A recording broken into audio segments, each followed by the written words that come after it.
Hello नमस्कार, जय हिंद, वंदे मातरम। आप देख रहे हैं जियो न्यूज और हम आपके लिए लेकर आए हैं देश दुनिया की, आपके राज्य शहर की सिलेक्टेड काम की फटाफट बड़ी खबरें। लेकिन उससे पहले यदि आपने हमारे चैनल को सब्सक्राइब नहीं किया है तो चैनल को सब्सक्राइब करके बेल नोटिफिकेशन ऑन करें और इस वीडियो को ज्यादा से ज्यादा लाइक और शेयर करें। बड़ी खबरें देखने से पहले आपके लिए आज का सवाल, क्षेत्रफल की दृष्टि से भारत का सबसे बड़ा राज्य कौन सा है? Option A Uttar Pradesh, option B Madhya Pradesh, option C Maharashtra और ऑप्शन डी राजस्थान। इस सवाल का जवाब हमें कमेंट करें और आप किस राज्य और शहर की ज्यादा खबरें देखना चाहते हैं हमें कमेंट करके बताएं ताकि हम आपके राज्य शहर की ज्यादा खबरें दिखा सकें। चलिए अब देखते हैं आज की फटाफट बड़ी खबरें। टोल नहीं चुकाया तो गाड़ी नहीं बेच पाएंगे, एनओसी और फिटनेस सर्टिफिकेट जारी नहीं होगा, नेशनल परमिट भी नहीं मिलेगा।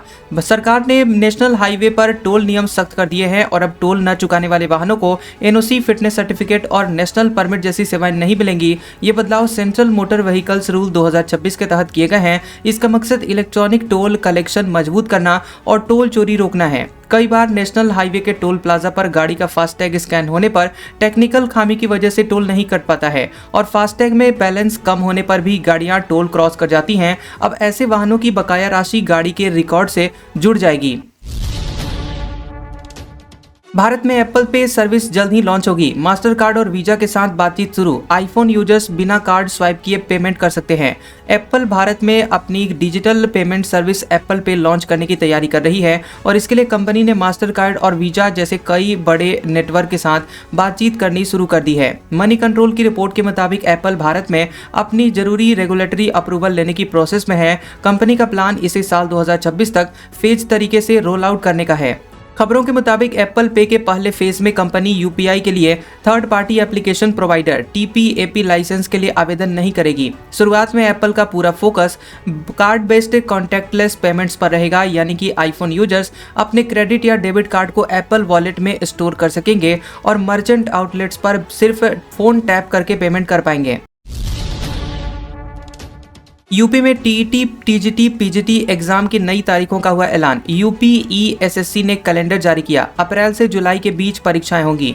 उत्तर प्रदेश शिक्षा सेवा चयन आयोग यानी यूपी ईएसएससी ने 4 बड़ी परीक्षाओं की नई तारीखों का ऐलान कर दिया है। आयोग अध्यक्ष और पूर्व डीजीपी डॉक्टर प्रशांत कुमार ने बताया कि टीईटी, टीजीटी, पीजीटी और असिस्टेंट प्रोफेसर भर्ती परीक्षा अप्रैल से जुलाई के बीच होगी। 2 हफ्ते पहले योगी सरकार ने 2022 की असिस्टेंट प्रोफेसर भर्ती परीक्षा रद्द कर दी थी। अब असिस्टेंट प्रोफेसर भर्ती परीक्षा 18 व 19 अप्रैल को होगी। पीजीटी भर्ती परीक्षा 9 व 10 मई को और टीजीटी भर्ती परीक्षा 3 व 4 जून को होगी। इसी तरह यूपी टीईटी परीक्षा 2, 3 व 4 जुलाई को करवाई जाएगी। यूपी टीईटी 2026 का नोटिफिकेशन जल्द जारी किया जाएगा। इसके विस्तृत कार्यक्रम व आवेदन प्रक्रिया संबंधित सूचना के लिए अलग से जारी की जाएगी। नीतीश की समृद्धि यात्रा में महिलाओं से मिसबिहेव। बीजेपी नेता बोले महिला विधायक से भी गलत व्यवहार किया, जेडीयू नेताओं की बेइज्जती की। सीएम नीतीश कुमार की समृद्धि यात्रा 5वें दिन सारण पहुंची। यहां कार्यक्रम में एंट्री को लेकर जमकर हंगामा हुआ। बीजेपी नेता ने अफसरों पर महिला विधायक से गलत व्यवहार का आरोप लगाया। बीजेपी के जिला महामंत्री विवेक कुमार सिंह ने बताया कि मुख्यमंत्री जी आने वाले थे। एनडीए कार्यकर्ताओं में मुख्यमंत्री और उप मुख्यमंत्री के आने को लेकर जोश हाई था। स्वागत के लिए लोग खड़े थे, लेकिन कुछ अधिकारी पटना के थे। उन लोगों ने महिलाओं के साथ मिसबिहेव किया। मैंने उनसे कहा कि मैं आपकी शिकायत मुख्यमंत्री से करूंगा। उन्होंने एक महिला विधायक छोटू कुमारी के साथ भी मिसबिहेव किया। मुख्तार के विधायक बेटे अब्बास अंसारी पर मुकदमा चलेगा, कहा सुप्रीम कोर्ट ने मेरे बोलने पर रोक लगाई है। 2022 चुनाव में काफिला निकाला था। बता दें कि मऊ की सदर सीट से सुभाषपा विधायक अब्बास अंसारी के खिलाफ चुनाव आचार संहिता उल्लंघन के मामले में मुकदमा चलेगा। मऊ कोर्ट ने उन पर आरोप तय कर दिए हैं। हालांकि पुलिस की ओर से लगाई गई 2 धाराओं को कोर्ट ने खारिज कर दिया। करीब 15 मिनट तक चली सुनवाई के दौरान कोर्ट ने माना कि मामला विचारणीय है, जिस पर आगे की सुनवाई होगी। अब्बास की पेशी को लेकर मऊ कोर्ट परिसर में कड़ी सुरक्षा व्यवस्था की गई थी। भारी संख्या में पुलिस फोर्स तैनात रही और सघन तलाशी के बाद ही उन्हें कोर्ट रूम में प्रवेश दिया गया। अभिमुक्तेश्वरानंद की चेतावनी, प्रशासन नोटिस वापस ले वरना एक्शन लूंगा। अफसरों ने पूछा था शंकराचार्य कैसे लिखा। प्रयागराज में मौनी अमावस्या पर स्नान को लेकर प्रशासन और स्वामी अभिमुक्तेश्वरानंद के बीच शुरू हुआ विवाद अब शंकराचार्य की पदवी तक पहुंच गया है। अभी मुक्तेश्वरानंद ने 24 घंटे में मेला प्रशासन को 8 पेजों का जवाब ईमेल के जरिए भेजा है। नोटिस को मनमाना, दुर्भाग्यपूर्ण और असंवैधानिक बताया गया है। अभी मुक्तेश्वरानंद ने कहा कि सुप्रीम कोर्ट ने ऐसा कोई आदेश नहीं दिया है जिससे अभी मुक्तेश्वरानंद को शंकराचार्य पद पर बने रहने से रोका गया हो। मामला कोर्ट में विचाराधीन है, इसलिए किसी भी तीसरे पक्ष को टिप्पणी करने या रोक लगाने का अधिकार नहीं है। प्रयागराज में एयरफोर्स का प्लेन क्रैश, तालाब में गिरा, शहर के बीचों बीच हवा में डगमगाया। माघ मेला से 3 किलोमीटर दूर हादसा। प्रयागराज में एयरफोर्स का ट्रेनिंग एयरक्राफ्ट क्रैश हो गया। एयरक्राफ्ट हवा में उड़ते उड़ते डगमगाया और तालाब में गिर गया। 2 सीटर एयरक्राफ्ट में सवार दोनों पायलट सुरक्षित हैं। हादसा बुधवार दोपहर करीब 12:20 पर केपी कॉलेज के पीछे हुआ। ये शहर के बीचों बीच का इलाका है और तालाब के पास स्कूल और रिहायशी कॉलोनियां हैं, जहां से माघ मेले की दूरी 3 किलोमीटर है। हादसे के तुरंत बाद आसपास के लोग मौके पर पहुंचे। ट्रम्प बोले 8 जंग रुकवाई, हर एक के लिए नोबेल मिले। इस बार जिसे पुरस्कार मिला उसे भी पता है कि मैं असली हकदार हूं। अमेरिकी राष्ट्रपति डोनाल्ड ट्रंप ने एक बार फिर नोबेल शांति पुरस्कार को लेकर नाराजगी जताई है। ट्रंप ने कहा कि उन्हें अब तक 8 जंग उन्होंने रुकवाए हैं और उन्हें हर जंग रुकवाने के लिए अलग अलग नोबेल मिलना चाहिए। ट्रंप ने कहा कि वे बात खुद नहीं करना चाहते, लेकिन ये सच है। अगर कोई कहता है कि मुझे नोबेल नहीं देने में नॉर्वे का कोई रोल नहीं है तो ये गलत है। नोबेल वहीं से दिया जाता है, इसका फैसला भी वहीं करते हैं। ट्रंप के प्लेन में तकनीकी खराबी, रास्ते से यू टर्न लिया। 1 घंटे बाद दूसरे प्लेन से स्विट्जरलैंड रवाना हुए। अमेरिकी राष्ट्रपति डोनाल्ड ट्रंप के विमान में तकनीकी खराबी की वजह से उसे रास्ते में यू टर्न लेना पड़ा। व्हाइट हाउस के मुताबिक टेक ऑफ के बाद क्रू को एक मामूली इलेक्ट्रिकल खराबी का पता चला था, जिसके बाद वे वॉशिंगटन लौट आए। ट्रंप स्विट्जरलैंड के दावोस के लिए रवाना हुए थे। वे वहां वर्ल्ड इकोनॉमिक फोरम की बैठक में शामिल होंगे और अपनी ग्रीनलैंड पॉलिसी पर भाषण देंगे। फ्लाइट ट्रैकिंग डेटा के मुताबिक विमान ने न्यूयॉर्क के लॉन्ग आइलैंड के पास अटलांटिक महासागर के ऊपर उड़ान भरने के लगभग 1 घंटे बाद वापस मुड़ने का फैसला लिया। इसके बाद एयरफोर्स 1 सुबह करीब 9:30 बजे मैरीलैंड में सुरक्षित उतरा। कनाडाई पीएम बोले अमेरिकी दबदबे वाली व्यवस्था का अंत हुआ, पुराना सिस्टम अब वापस नहीं आएगा। टैरिफ को हथियार बनाने का आरोप लगाया। कनाडा के प्रधानमंत्री मार्क कार्नी ने कहा कि अमेरिका के दबदबे वाली वैश्विक व्यवस्था अब खत्म हो चुकी है। उन्होंने स्विट्जरलैंड के दावोस में हो रहे वर्ल्ड इकोनॉमिक फोरम में ये बातें कही हैं। उन्होंने कहा कि दुनिया किसी बदलाव की तरह नहीं बल्कि टूटने की तरफ आगे बढ़ रही है। अब पुराना सिस्टम लौटने वाला नहीं है। कार्नी ने कहा कि नियमों और अंतर्राष्ट्रीय कानूनों के हिसाब से चलने वाली दुनिया की जो बात की जाती है वह असल में कभी भी पूरी तरह सच नहीं रही। दुनिया हमेशा से ताकत और अपने अपने हितों के हिसाब से चली है। कार्नी ने माना कि पुराने वैश्विक सिस्टम से कनाडा को फायदा हुआ, लेकिन उनके मुताबिक अब ये व्यवस्था टिकाऊ नहीं रह गई है। एएसपी अनुज पर एफआईआर का आदेश देने वाले जज हटे। संभल के नए सीजेएम आदित्य सिंह। जामा मस्जिद का सर्वे करवाया था। यूपी में 14 जज बदले।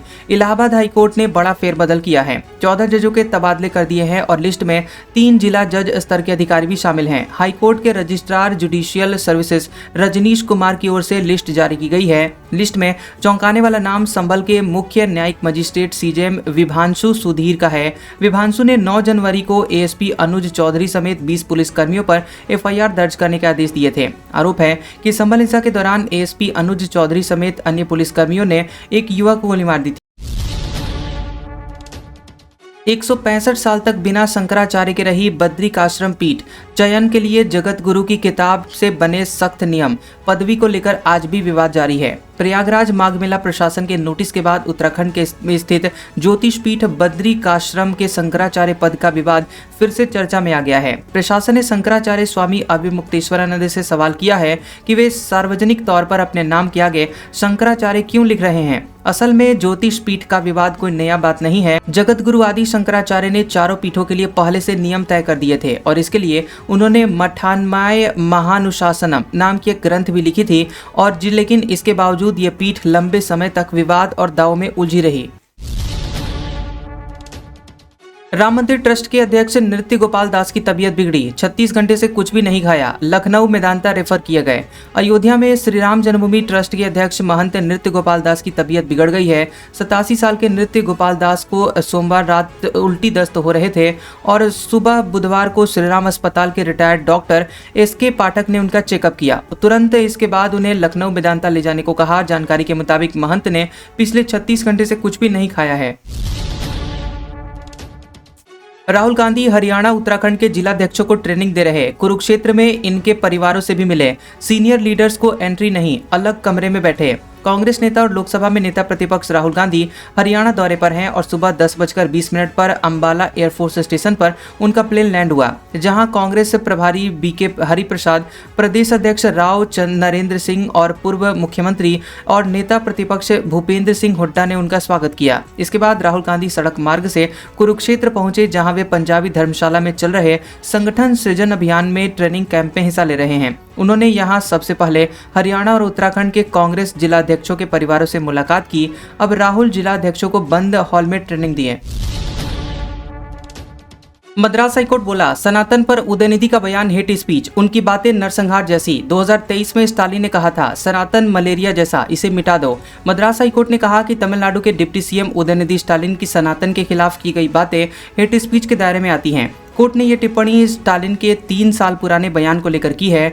साल 2023 में उदयनिधि ने सनातन धर्म की तुलना डेंगू और मलेरिया से करते हुए कहा था कि इसे मिटा देना चाहिए और इस बयान का काफी विरोध हुआ था। भाजपा आईटी विभाग के हेड अमित मालवीय ने स्टालिन के भाषण का वीडियो सोशल मीडिया पर डाला। मद्रास हाईकोर्ट बोला, लिव इन में महिला तभी सुरक्षित जब पत्नी माने। पुरुष मॉडर्न बनकर रिश्ता बनाते हैं, टूटने पर कैरेक्टर पर सवाल उठाने लगते हैं। मद्रास हाईकोर्ट की मदुरई बेंच ने कहा कि लिव इन रिलेशनशिप में रहने वाली महिलाओं को सुरक्षा तभी मिलेगी जब उन्हें पत्नी का दर्जा दिया जाए। कोर्ट ने कहा कि ऐसे रिश्तों में महिलाओं को वैवाहिक सुरक्षा नहीं मिल पाती, इसलिए कोर्ट की जिम्मेदारी बनती है कि महिलाओं को संरक्षण दें। जस्टिस एस श्रीमती ने यह टिप्पणी एक आरोपी की अग्रिम जमानत याचिका खारिज करते हुए की है। शख्स पर आरोप है कि वह महिला के साथ पहले लिव इन में रहा, फिर शादी का झूठा वादा कर महिला के साथ शारीरिक संबंध बनाए और इस पर कोर्ट ने कहा कि पुरुष पहले मॉडर्न बनकर लिव इन का रिश्ता बनाते हैं, बाद में रिलेशनशिप खराब होने पर महिला के कैरेक्टर पर सवाल उठाने लगते हैं। वे ऐसा इसलिए कर पाते हैं क्योंकि कानून में लिव इन को लेकर कोई नियम नहीं है। अब खाद की ऑनलाइन बुकिंग कर सकेंगे किसान। एमपी के 1.25 करोड़ किसानों की पोर्टल पर मैपिंग, अगले महीने से होम डिलीवरी की तैयारी। मध्य प्रदेश में बुआई के हर मौसम में किसानों की खाद लेने के लिए लगी हुई कतारें सरकार और पब्लिक दोनों को परेशान करती हैं। अब सरकार किसानों को खाद की ऑनलाइन बुकिंग की सुविधा देने जा रही है और यही नहीं, खाद की होम डिलीवरी सेवा पर भी काम चल रहा है। मध्य प्रदेश के कृषि विभाग के एग्री स्टेक पोर्टल पर 1.25 करोड़ किसानों की पूरी डिटेल दर्ज करवाई गई है और इसमें किसान की खेती की भूमि का रकबा और उसमें बोई जाने वाली फसलों के साथ ही लगने वाली खाद की भी अनुमानित खपत दी गई है। सुप्रीम कोर्ट बोला, अरावली में रोक के बाद भी अवैध खनन, इससे ऐसे हालात बनेंगे जिसे सुधार नहीं सकेंगे, रोकने के लिए एक्सपर्ट कमेटी बनाएंगे। सुप्रीम कोर्ट में अरावली पहाड़ियों पर सुनवाई के दौरान चीफ जस्टिस सूर्यकांत ने कहा कि रोक के बावजूद भी अवैध खनन चल रहा है, इससे ऐसे हालात बनेंगे जिन्हें सुधार नहीं सकेंगे। CJI Suryakant, justice Joy Mallya Bagchi और जस्टिस विपुल एम पंचोली की बेंच ने कहा कि खनन रोकने के लिए विशेषज्ञों की एक एक्सपर्ट कमेटी गठित करेगा और कोर्ट ने राजस्थान सरकार से गारंटी ली है कि अरावली क्षेत्र में किसी भी तरह का खनन नहीं होने दिया जाएगा। दिल्ली में सुनीता विलियम्स बोली, भारत आना घर वापसी जैसा, चांद पर जाना चाहती हूं लेकिन मेरे पति मुझे इजाजत नहीं देंगे। भारतीय मूल की अमेरिकी एस्ट्रोनॉट सुनीता विलियम्स ने कहा कि इस समय दुनिया में अंतरिक्ष को लेकर एक तरह की होड़ मची हुई है। कई देश चांद और अंतरिक्ष में आगे बढ़ने की कोशिश कर रहे हैं। लक्ष्य सिर्फ पहले पहुंचना नहीं है, बल्कि ये है कि इंसान सुरक्षित, टिकाऊ और लंबे समय तक रहने लायक तरीके से चांद पर जाए। सुनीता ने ये बात दिल्ली के अमेरिकन सेंटर में आंखें सितारों पर पैर जमीन पर सेमिनार में कही है। उन्होंने ये भी कहा कि यह काम सबके फायदे, सहयोग और पारदर्शिता के साथ लोकतांत्रिक तरीके से किया जाना चाहिए ताकि किसी एक देश का दबदबा न हो और पूरी मानवता को इसका लाभ मिले और सभी देश सहयोग के साथ आगे बढ़े, बिल्कुल अंटार्कटिका मॉडल की तर्ज पर। एक धर्म के लोगों को पलायन रोकने का कानून लाएगी राजस्थान की सरकार। अल्पसंख्यक इलाकों को अशांत क्षेत्र घोषित कर सकेगी। प्रॉपर्टी बेचने पर रहेगी रोक। राजस्थान में एक धर्म के लोगों का पलायन रोकने के लिए भजलाल सरकार का कानून लाएगी और कैबिनेट मीटिंग में सरकार ने डिस्टर्ब एरिया एक्ट को मंजूरी दे दी है। ऐसा कानून बनाने वाला राजस्थान देश का दूसरा राज्य होगा। गुजरात में पहले से यह कानून है। कानून बनने के बाद सरकार अशांत अल्पसंख्यक इलाकों को डिस्टर्ब एरिया एक्ट घोषित करेगी और मीटिंग में राजस्थान एरोस्पेस और डिफेंस पॉलिसी 2026 को भी मंजूरी दी गई है। ऑनलाइन पार्ट टाइम जॉब के लालच में महिला ने 7,76,000 रुपए गंवाए। दुर्ग में सोशल मीडिया पर विज्ञापन, टेलीग्राम पर आईडी बनाकर दोगुना प्रॉफिट का दिया झांसा। दुर्ग जिले के भिलाई भट्टी थाना इलाके में ऑनलाइन पार्ट टाइम जॉब दिलाने के नाम पर एक महिला से 7,76,600 रुपए की ठगी कर दी गई।